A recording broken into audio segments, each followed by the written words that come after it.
I'm back to making content, at least for a while. I'm not sure how long that's gonna last, but I'm really looking forward to the release of Dragon Ball Super Fusion World, which is a digital physical hybrid card game releasing physically in February and digitally sometime in spring. So around March or May for those in different parts of the world. I never played the original Dragon Ball Super game, and if you didn't either, this is the perfect time to jump in. Think of this as like a soft reboot for the game. None of the previous cards are legal. From what I understand, some of the core rules have changed, so it's basically a fresh new game. If you aren't familiar with the game's rules, I would recommend watching the How to Play video from Bandai Namco. I myself have only played a handful of games of Super Fusion on Tabletop Simulator and Untapped, just to kind of acquaint myself with the rules, get used to how cards feel, and the only reason I'm really interested in doing that is because I'm anticipating the digital client. I probably won't engage with this game physically at all. It's hard for me to engage with physical card games just because I live in such a remote area. Thankfully though, we don't have to wait too long for the digital client. While it's going to be releasing in spring, the beta is releasing on the 23rd. Now the beta is only going to last for 5 days, maybe they'll bring the beta back up, but I think most likely we're going to be having to wait until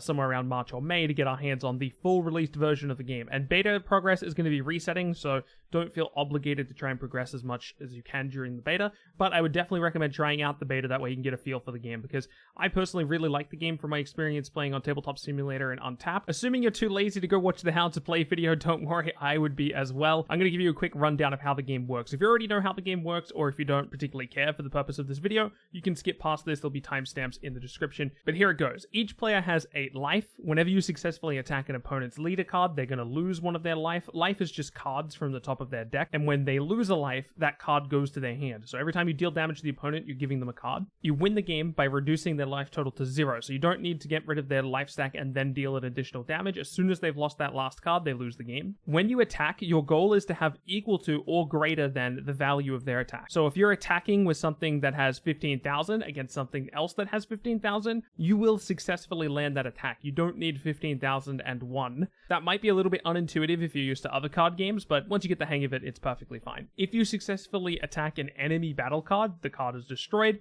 If you successfully attack an enemy leader, they take 1 damage. Now, during your turn on your main phase, you can do anything in any order, but once you queue up an attack, you enter like an attack phase. During this phase, the attacking player can add cards to their combo to increase their attack value. After doing so or choosing not to, the defending player may spend any of their cards to add to their attack value. The result is this really interesting back and forth resource management where I could add this combo to my attack to increase the attack value, but now the defender knows how much I've added, and then they can choose to use less resources to catch up to that value. There are 3 types of cards in Dragon Ball Super Fusion World. There are battle cards. Battle cards are played right onto the board. They're like minions or recruits or whatever you're used to them being called. They have a cost value, an attack value, a combo value. We just went over what combos are previously. They have a card effect. They have a name. They have traits. This little circle next to the card's cost is the color cost, meaning when I pay for this card, I must use at least 1 resource of this color. That mechanic basically doesn't exist right now because there aren't any multicolored leaders.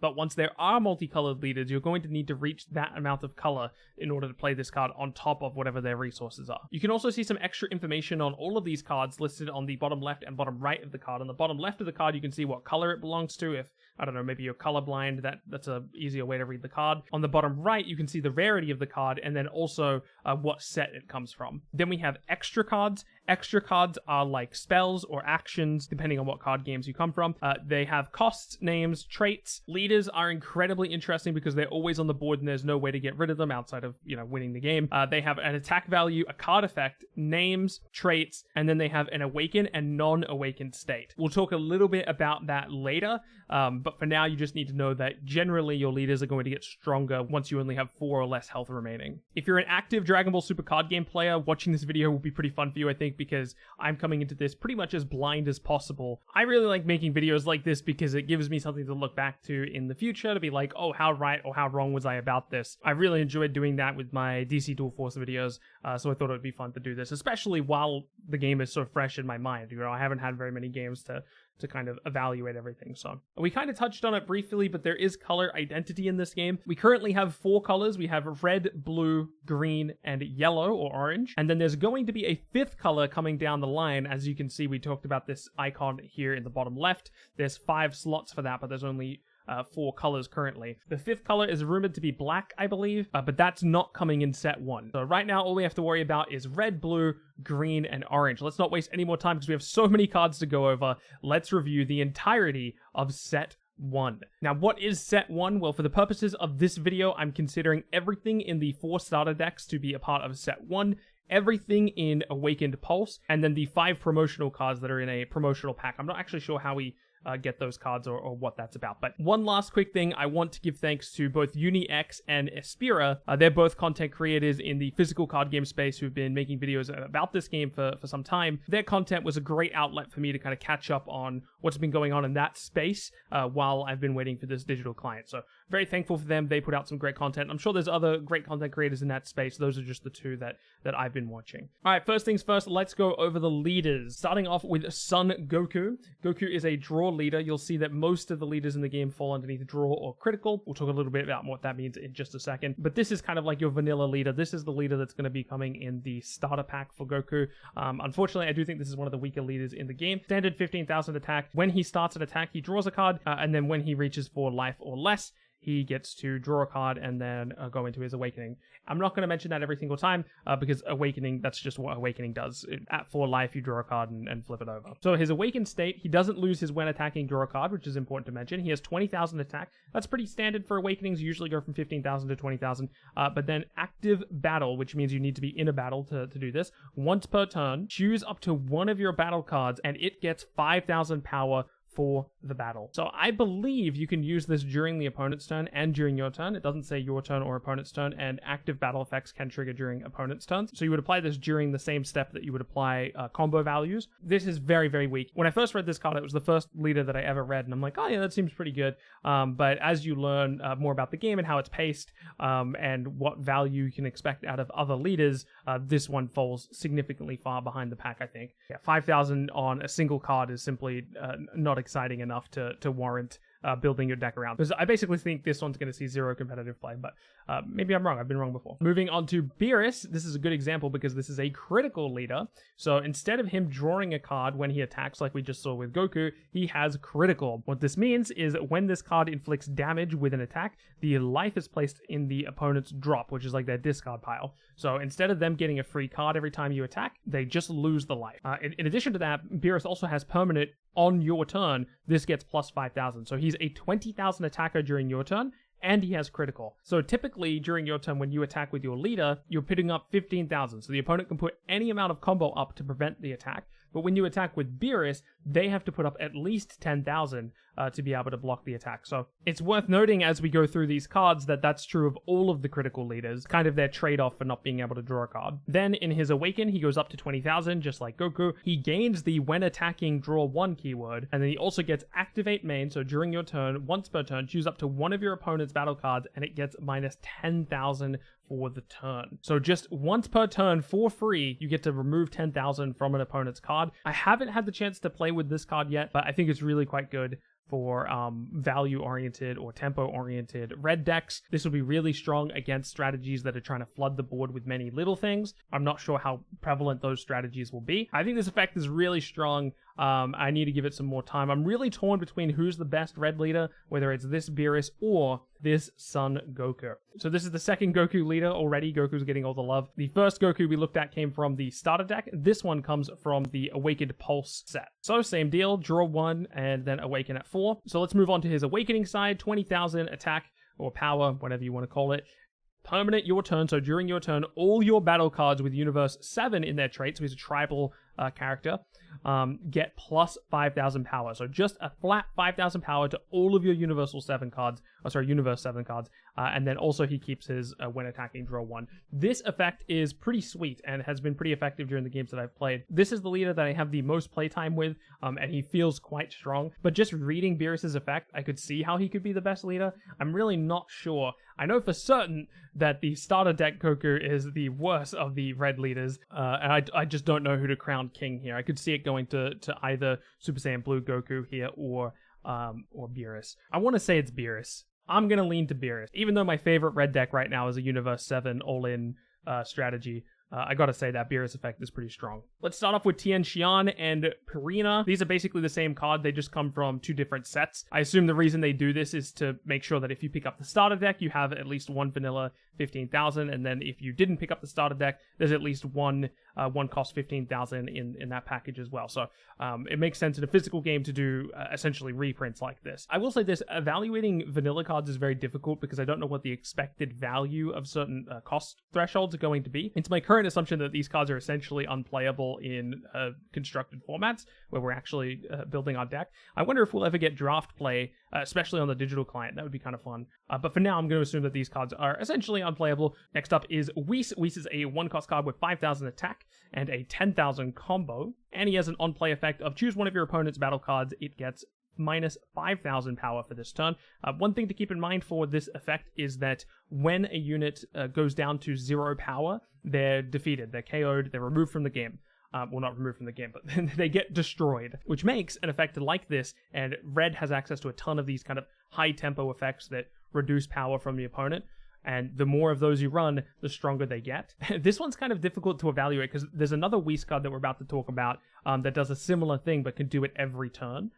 In fact, let's just kind of throw both of these on screen at the same time. Slightly different stats. It is a 1-cost 10,000 with only a 5,000 combo, so it's kind of inverted there between combo and attack value. The trade-off is that this Whis has active main, so that means during your turn, basically, once per turn, choose one of your opponent's battle cards. It gets minus 5,000 power for the turn. I don't think you ever have enough deck space to run both of these, so the question is how valuable is a 10,000 combo? If you're a digital player, seeing these two cards be so similar in like set 1 might be a little bit confusing, but it's worth mentioning that the Whis you see on the left of your screen right now is from the starter deck, and the Whis on the right-hand side of your screen is from a booster pack. So it's kind of 2 different sets, even though the content's all coming at the same time for us. My instinct is that the 10,000 combo isn't worth the trade-off of losing the once per turn effect. So I'm going to say that the Whis on the right is better than the Whis on the left. It's totally possible that I'm undervaluing the combo value here, and maybe it depends on your deck building ratios. Maybe your deck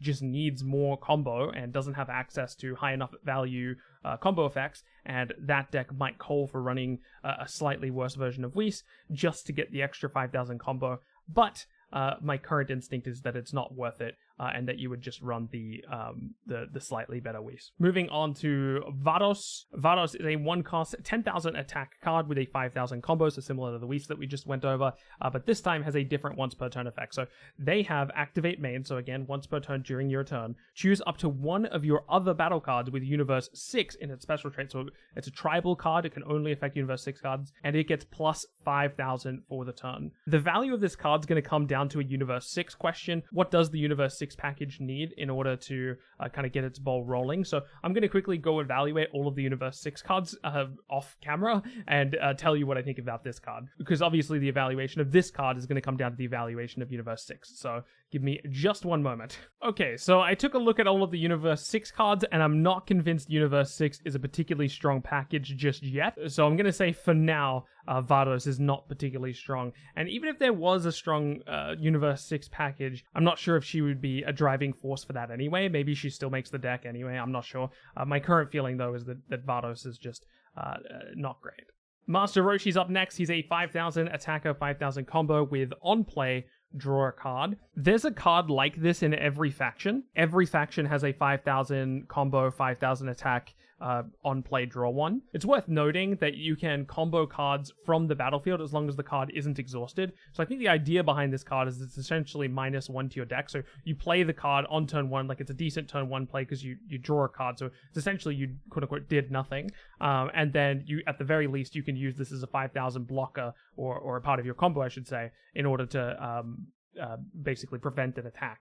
But my feeling is that preventing attack in the early game isn't particularly strong anyway, because you most of the time I think you're probably going to be wanting to take early game damage because A, it's giving you more resources, and B, it's getting you closer to your awakening threshold in a lot of cases. But with that said, it is effectively -1 card, and I don't think there's too much stuff you want to be doing on turn 1 anyway, especially as Red, which has access to some really high value cards. So yeah, I'm gonna kind of sit on the fence with this one and say that Roshi is like okay. I want to say he doesn't make it into the most optimized deck lists. That being said, if he's in your opening hand, he's kind of just -1 card in your deck. It's really good for consistency reasons, so maybe I'm undervaluing just how consistent a card like this can make your deck. But yeah, I'm going to really sit on the fence with that one. I'm not sold either way. We've got another Master Roshi card, this time coming from the Awakened Pulse set. 5,000 attack value with a 10,000 combo. So once per turn, add one card from your life to your hand. This is obviously great for triggering awakening effects and then also getting more resources. During this turn, the next time you use an extra card from hand, so extra cards are the actions that we talked about earlier, extra cards from your hand and reduce the cost by, I assume this means 1 red resource. Wait, I can't decide if this is nuts or not. I think this is nuts. Huh, I really want to play with this card to get a feel for it. Consider me sold. I think this is good.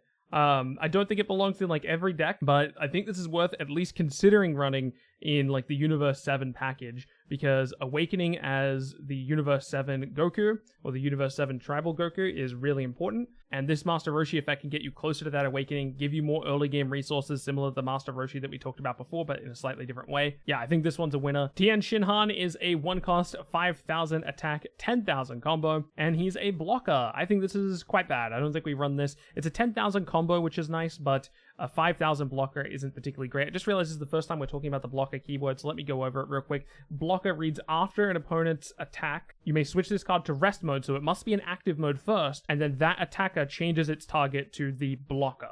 So it's kind of like guard or taunt, but with a few extra steps. It's worth mentioning that blocker needs to be declared before the opponent commits their combo cards.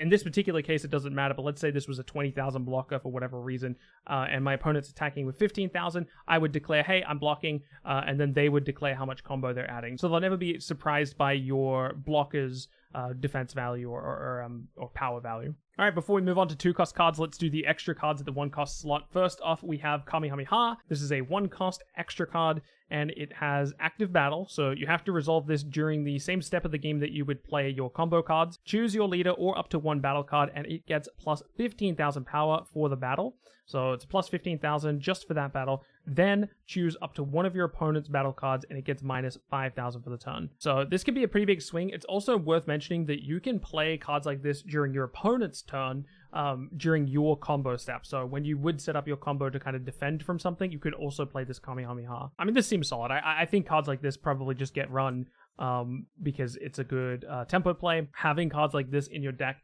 means you're always kind of threatening during your opponent's turn if you have that one resource available to you that you might play something like this. So it's something that you always have to keep an eye on. Plus that minus 5,000 is super flexible. You can use it on your opponent's turn, you can use it on your turn, and that type of flexibility I think is quite valuable. Next up is a Universe 7 card, Assemble Representatives of Universe 7. Activate main, so you can do this during your turn.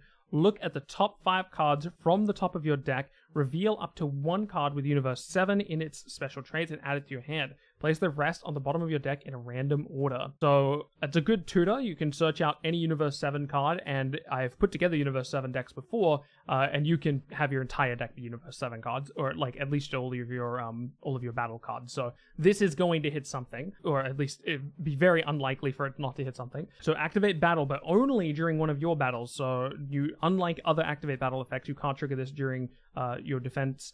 Choose your leader or up to one of your battle cards. It gets plus 15,000 for the battle. Okay, so this is another example of like a really flexible card where we can use it kind of offensively, or we can use it to search out a specific Universe 7 card. Very, very cool.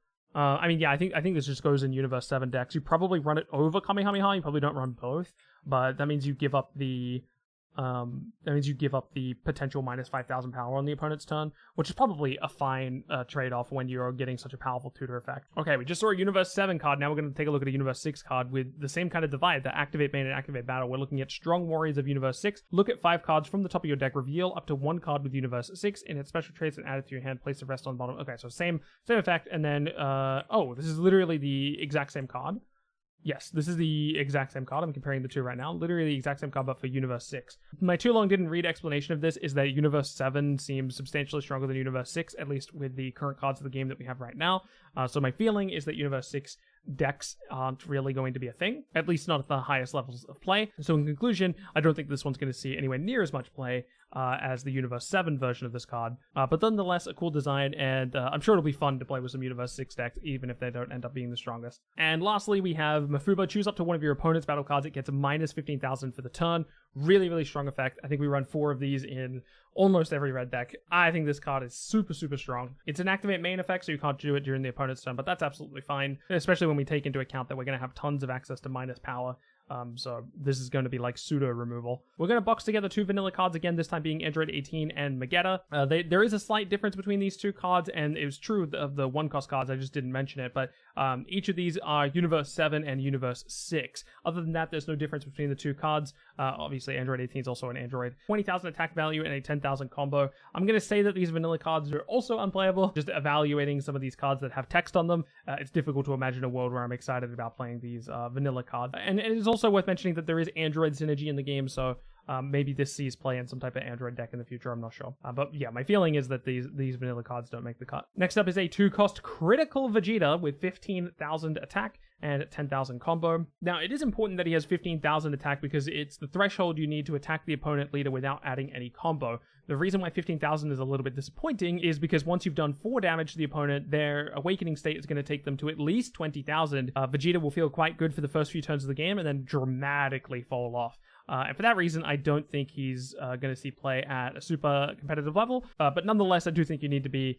a little bit wary of cards with criticals, because I think the critical keyword is quite powerful. Krillin's up next, 15,000 attack, 10,000 combo with permanent your turn. So during your turn, this card gets 5,000 power, and then he also has an on-play effect to add 1 card from your life to your hand. There's a lot of like self-damage cards like this in the game that let you take a card from your life stack and put it into your hand. This is to help you progress towards your awakened state, which can be really important. In this case, I don't think this card's strong enough to justify running. There's better cards that can get you access to your life. Now, this is a card I'm excited about. Android 17 is a 2-cost 10,000 attack, 10,000 combo with when blocking, so when you trigger its blocker keyword, he gets plus 15,000. So while this is only a 2-cost 10,000 blocker, it's actually a 2-cost 25,000 blocker, which is a pretty substantial difference. I've played with this card a decent amount. When I first interpreted the card, I thought it was quite good, and playtesting has not strayed me from that path. I think this card's quite good, and we're going to run this in quite a few red decks. Expect to see a lot of Android 17, I think. Dr. Roto is also a blocker. He's a 2-cost 10,000 blocker with 10,000 combo. And when KO'd, so it should be pretty easy for this thing to get KO'd because you can use it as a blocker just to get it to get KO'd. And it reads, choose up to one of your opponent's battle cards, and it gets minus 10,000 power for the turn. Is this good? I don't think this is good. Minus 10,000 power on the opponent's turn is substantially worse than giving minus power on your turn, because you're generally, as red, you're giving your opponent lots of minus power effects, and you want them to kind of stack so you can use them as effectively as a KO effect, or to use them as like pseudo removal. Doing it on the opponent's turn sounds a little bit more tricky. Don't get me wrong, there's certainly scenarios where it could make a huge difference between you losing the game or not, but I don't know if it's worth running this, especially in the early game. This seems less impactful than it otherwise could be. Don't get me wrong, it can still end up being removal during the opponent's turn. It just seems like that's going to be more situational than some of your other effects. So my instinct is this card doesn't make anywhere near as much of a splash as 17 does, but it's also possible I'm totally missing something. It is worth noting that he's a Universe 6 card, so even though he's worse than 17, if Universe 6 ends up being a package that works, you would probably run Dr. Roto over Android 17. Onto another Universe 6 card, we have Fuwa. Fuwa is a 5,000 power, 10,000 combo card with on play, choose up to one of your opponent's battle cards, and it gets minus 15,000 power for the turn. I quite like this. Yeah, my feeling is this is actually pretty decent. I want to play with it before I give any like super strong opinions on it, but my feeling is minus 15,000 power is pretty good. It's going to hit most 2-drops, so it goes at least even, and then once it's on the board, you just never attack with it, so it's not in rest mode. I can't believe I haven't mentioned this in this video yet, but once you attack with something and it goes into rest mode, that card can be targeted. If your opponent's card is in active mode, you cannot target it with an attack. So I think the idea with Fuwa is you use him as a tempo play to KO something, and then you just let him sit on the board and then use him as a 10,000 blocker later, or a 10,000 combo later. Yeah, I like Fuwa. Probably goes in a Beerus deck. Moving on to Android 18, the second Android 18. 2 cost 15,000 with 10,000 block, or 10,000 combo, I should say.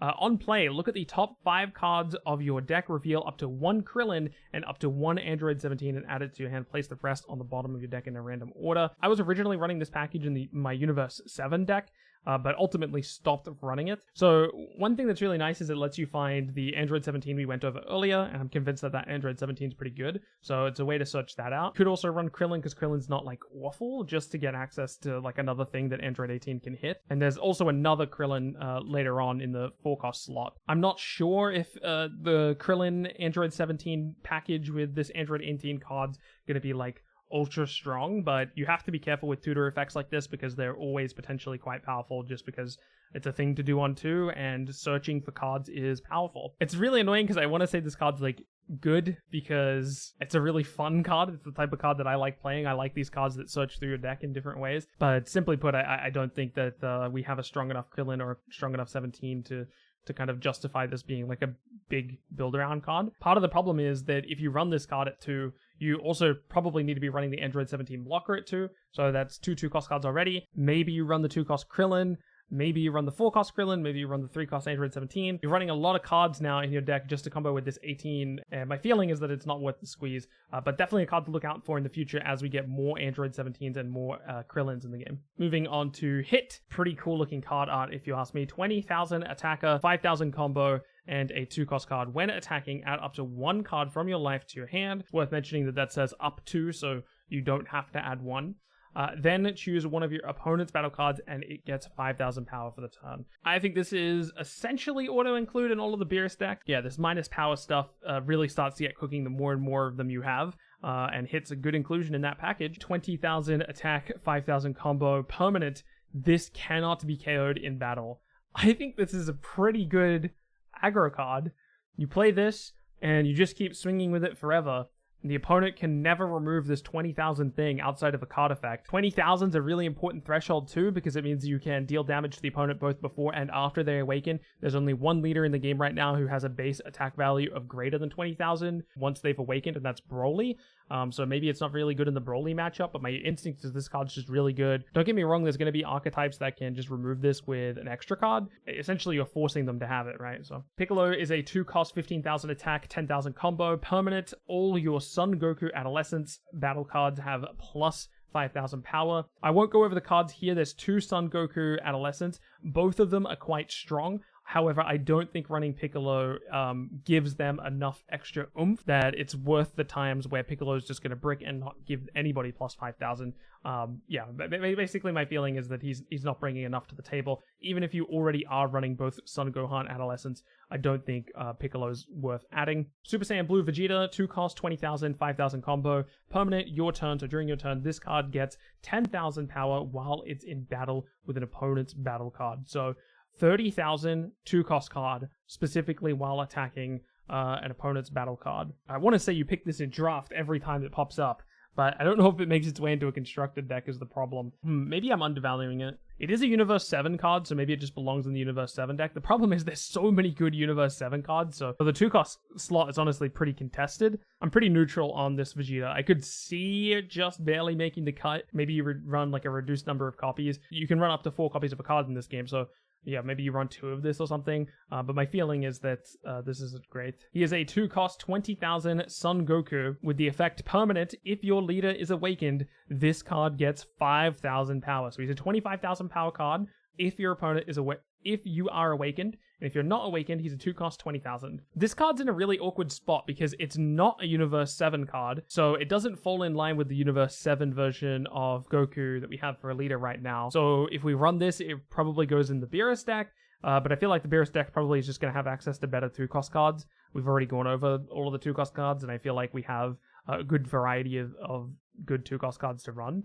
I guess maybe he's designed to be run as like support for the starter deck Goku, so that he can get up to like 30,000 in combination with his own effect and then your leader, but I don't think that's a strong enough combo. Before we move on to 2-cost, let's go over the 2 actions or extra cards in the 2-cost slot.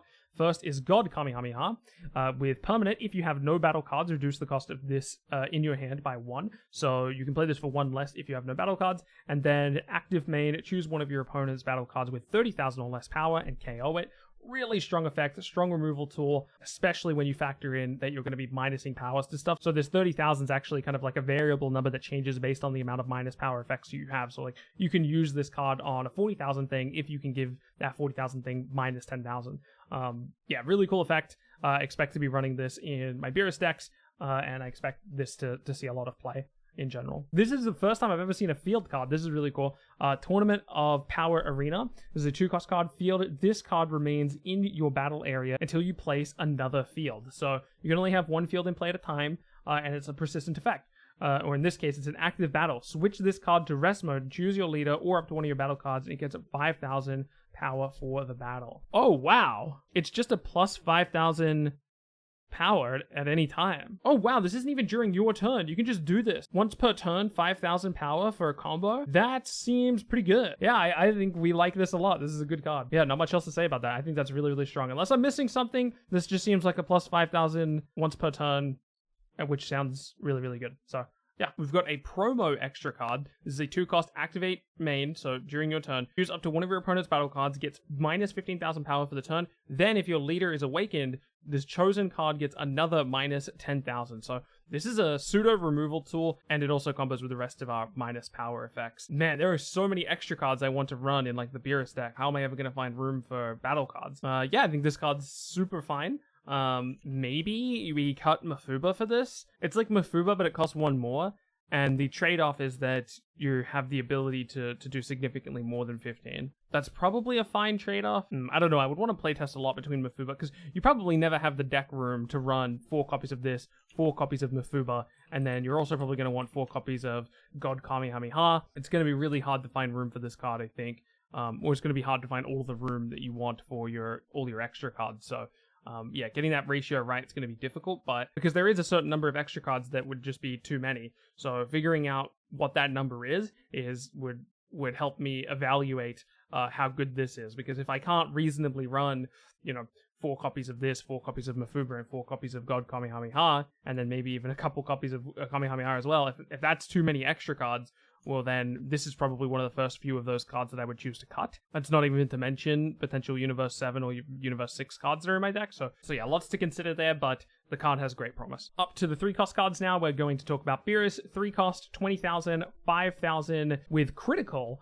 So that's already a good start right there. And then when attacking, choose up to one of your other battle cards. It gets 5,000 for the turn. I remember when I first read this card, I was like, this card's sick. But the more I've played with it, I think I overvalued the card a little bit. Don't get me wrong, it's still fine, but I think the decks but I don't really see what home he goes into. I have been running him in the Universe 7 package, so maybe that's just what his home is. You just put him in the Universe 7 decks. The annoying thing about this is that it's one of your other battle cards, so you can't give the 5,000 power from Beerus to, say, your leader. So if you're in a situation where you're in a very back and forth game and tempo's not really going in favor of one player or the other, having Beerus hit another card in your battle area isn't exactly the easiest thing in the world. You need like a constant strain of cards coming in, or he needs to be played later in the game where you can play him and another card on the same turn. So at that point, he's not really a 3-cost card. He's like a 3 plus however much you're spending on the other card. Yeah, I'm sure he'll see play, but I don't think he's going to be like I don't think he'll run roughshot around the meta. 3-cost Piccolo, Universe 7, Namekian. There is some cards that care about Namekian, but not many, so for now, the Namekian thing here isn't really going to matter. He's a god as well, okay, so maybe there'll be some god tribal stuff in the future. 3-cost 20,000, 10,000 blocker, or 10,000 combo, I should say. Yeah, I mean, this is another example of vanilla cards. I don't think any of these vanilla cards are going to see play. I assume there's another example of the exact same card that I just didn't have in front of me at the time. Yeah, it's an odd way to edit this in, but yeah, there's also a Frieza, which is the exact same, and I have the same opinions on it. It is worth noting that they're both Universe 7. I don't know, maybe there's a world where we run both of these in the Universe 7 deck, but almost certainly not. There's way too many good cards in the 3-cost slot to consider cards like this, I think. Here's the second Android 17. I was talking about this one a little bit earlier on in the video. It's a 3-cost card with 20,000 power and 10,000 blocker. It's a permanent on your turn. This gets 5,000. So during your turn, this is a 25,000 card, and during your opponent's turn, it's a 20,000 card. And he reads on play, add a card from your life to your hand, so it's a way of you getting closer to your awakening, which is going to matter in a lot of cases. Yeah, basically, I think the value of this card comes down to the value of Android 18, the one that searches for a copy of Android 17 and Krillin. Basically, I think there's going to be better ways for you to do self-damage, and then his stats aren't impressive enough to outweigh that the fact that there's just better cards. So if that is the case, if everything I just said is true, the only way that this card sees play is if that Android 18 card is strong enough, and you just need more cards that Android 18 searcher can find. We've got the Great Priest, 3 cost 20,000, 5,000 combo. Permanent, this card can't attack. Permanent, your turn, all your battle cards with Angel in their special traits get 10,000 power. So the only other Angel cards I can think of are the Whis and Vados cards we went over earlier, and I don't think you build your deck around either of them. Don't get me wrong, this is a pretty powerful effect, but I don't think the support is there. Keep an eye as more Angel cards are added to the game.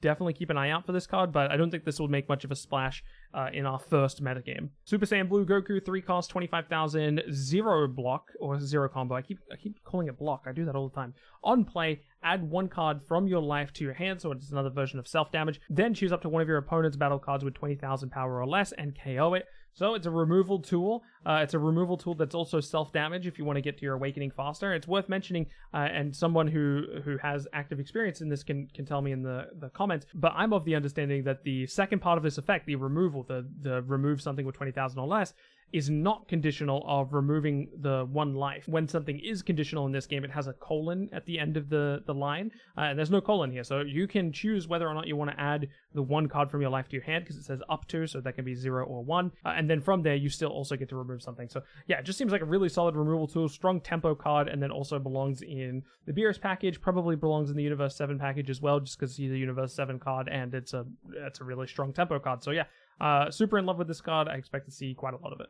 Shin is a 3 cost 20,000 with 10,000 combo. Permanent, your turn, your leaders with God of Destruction. So this is only a Beerus card. In its special trait, gets 10,000 power. So we can take Beerus to 10,000 power on a 20,000, and it's got 10,000 block. Wait, this actually might be pretty good. I started reading this card and I was like, oh, it's just like a random single leader support card. It's not going to be particularly strong, but I kind of see the vision. I don't know if it makes the cut though. There's like so many good cards I want to run in a Beerus deck. So Shin has to be stronger than those cards that you would put in that deck, and I'm not sure if he is. Maybe it's good amount of pushing for damage though. Like if you assume that both leaders are always at the same equal value, so they have to put up some amount of combo for you to defend against your attack, and then you're putting down Shin, who has at least the attack value of the target, sometimes more depending if they're awakened or not. You can get in 2 hits between Shin and then now your leader as well, that they have to put up a combo value against. In theory, I think that's pretty strong for a 3 cost card. But when you compare it to something like Son Goku that we just went over, which is a 25,000 and it just removes something, and the next card we're going to go over, Shin's certainly worse than either of those 2 cards, I think, even in a Beerus deck. So the question becomes, can you run like these 4 pretty substantially strong 3 cost cards, or do you just not have the room? The next 3 cost card I was talking about was Son Gohan Adolescence. He's a 3 cost 20,000 with 5,000 combo. On play, choose all of your opponent's cards, every single one of them, and they get minus 10,000 power for the turn. This effect seems really, really, really strong. I think you're going to see this card in like every red deck. I think it makes sense in Universe 7 decks. It makes sense in Beerus decks. Frost. So this is the first card where giving your opponents minus power during their turn starts to make sense. So Frost is a 3 cost 20,000 with 10,000 combo. So a strong combo value similar to the Shin that we just went over. And he has permanent. Your opponent's battle cards with 20,000 or less can't attack. So if we give minus power to our opponent's cards during their turn, they're going to have significantly worse offense than they otherwise would, which maybe brings in a bit of value for the Dr. Roto card we went over earlier that I was a bit skeptical about. So maybe that's kind of like the main theme of the Universe 7 package, is you really want like Frost and Dr. Roto set up. But I don't think that's really strong enough. I think you're just stalling. So my running theory right now is that Universe 6, and then as an extension of that, the Frost package isn't worth running. It'll be fun though, and a little bit toxic. Whenever something says your opponent can't attack, that's kind of fun. I'm not going to try to pronounce this one, but he's a 3 cost 20,000, 5,000 combo with permanent your turn if you have 2 or more cards with Namekian. So this is the one card that I saw that had synergy with Namekians. In their special trait, this gets plus 5,000. So it's 30,000 for 3. If you have Namekians. That's only slightly more than the vanilla cards we went over previously, and then when you don't have Namekians, he's just a version of the vanilla cards with 5,000 less combo, which is significant. I'm going to say that this doesn't have room to shine just yet. I'm going to assume this isn't great in both Universe 6 and Namekian decks, but I don't really think there's room for Namekian decks in the game right now anyway, so Namekian in general as like a trait is something that's like probably for the future rather than the set that we're in at the moment. Kale is up next. Kale's cool. Kale's a 3-cost 20,000 with 10,000 combo. When attacking once per turn, if you have a Khalifa battle card with a cost of 5, switch this card to active mode. So this card can attack twice per turn if you have a Khalifa with 5 costs. We're going to go over Khalifa a little bit later on in the video, but just as a refresher, what she does is she gets to play Kale for free if you have a Kale in your hand. So you can get in quite a bit of aggression between the two of them. Is it going to be worth running? I certainly think you run it in like Universe 6 decks, but I don't think the combo is strong enough to show up in non-Universe 6 decks. And like we've talked about already throughout this review, I'm not convinced Universe 6 is particularly strong. And our final extra card of the video is going to be Time Skip. Time Skip is active main. Choose any number of your opponent's battle cards that add up to a total of 35,000 or less and KO them. Imagine for a moment, turn 6, Son Gohan Adolescence, Time Skip. Holy, we're cooking. But yes, in short, I think this card's really good. It is technically a Universe 6 card, so it does combo with strong warriors of Universe 6, so if you are running a Universe 6 deck, I think you probably just run Time Skip anyway, just because you can search it out, which is so much stronger than just not being able to search it out. But yes, in short, I think Time Skip's quite good. I think it's going to be good at Beerus decks, and it's probably good in Universe 6 decks just because you can search it out. Son Gohan Adolescence is a 4-cost 25,000 with a 5,000 combo. He has critical built into his text, but he also has when attacking, so it's worth noting that when attacking effects trigger before the attack actually happens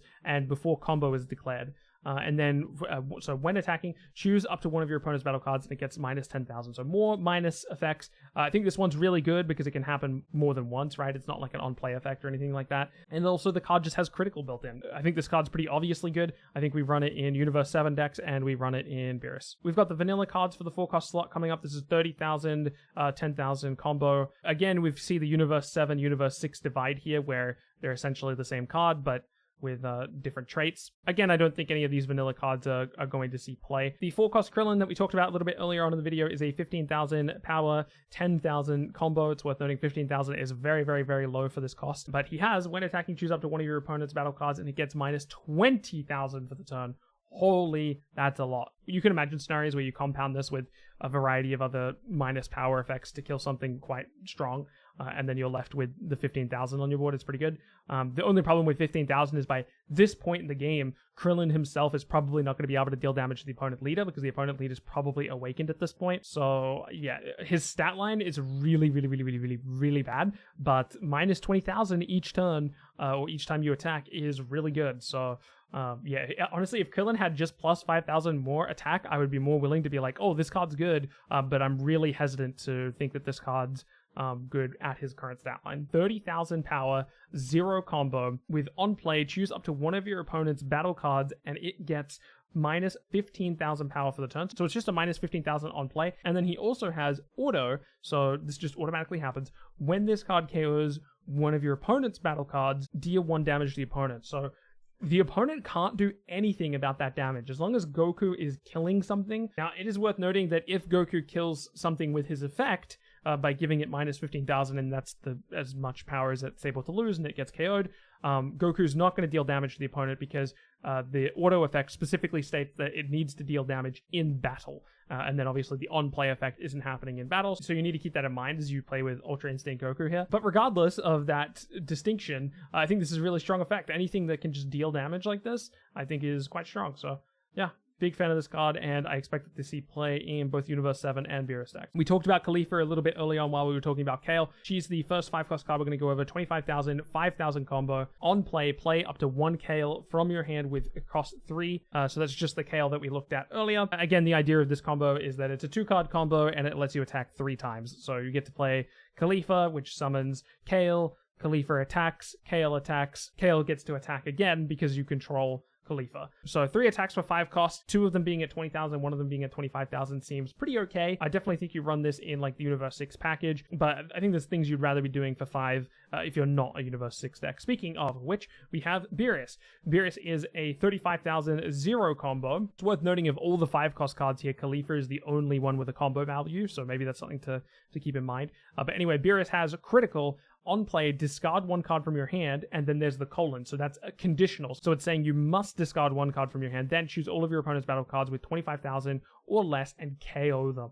Really strong board clear here. A board wipe like this is going to be prime real estate. You're going to see this in a lot of decks for sure. Son Goku is our first double strike card. So double strike is a pretty important keyword. 5 cost, 35,000. Double strike. So whenever you would inflict damage with this card, you inflict 2 damage instead of 1. On play, choose up to one of your opponent's battle cards, and it gets minus 20,000 for the turn. I feel like both this Son Goku and the Beerus that we just went over are going to see a ton of play. This Son Goku is probably going to see more play than the Beerus, but I think both are great.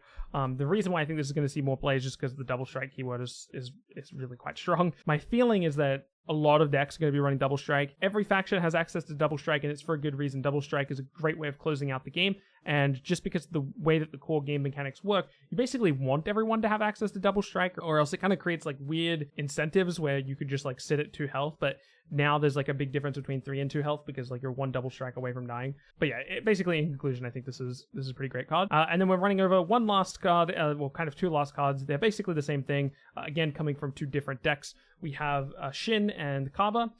These are both super combo cards. So the way super combo cards work in this game is when you use these cards as a defense, you're going to get 20,000 power worth of combo, as opposed to the 10,000 printed on the card. So if you use this card offensively, you only get 10,000, but if you use it defensively, you get 20,000. I don't know how like the community feels about this, but my interpretation of these kind of super combo cards is that you run 4 of them in every deck. Now you can only run 4 of them. You can't run like 4 copies of Shin and 4 copies of Kaba. I also love that they do these reprints for 2 reasons. One is that they are tribal effects. So if you look at the 2 tribal extra cards that we talked about earlier, the ones that can search out a card for you, those 2 cards can hit these cards. So if my deck is a Universe 6 deck and I'm already running Strong Warriors of the Universe, I should run Kaba and not Shin, and vice versa with the assemble representatives of Universe 7. And then also, if your deck doesn't care about any of these traits, you can just select whichever character is your favorite. Like if you're a big Kaba fan, you can run Kaba as your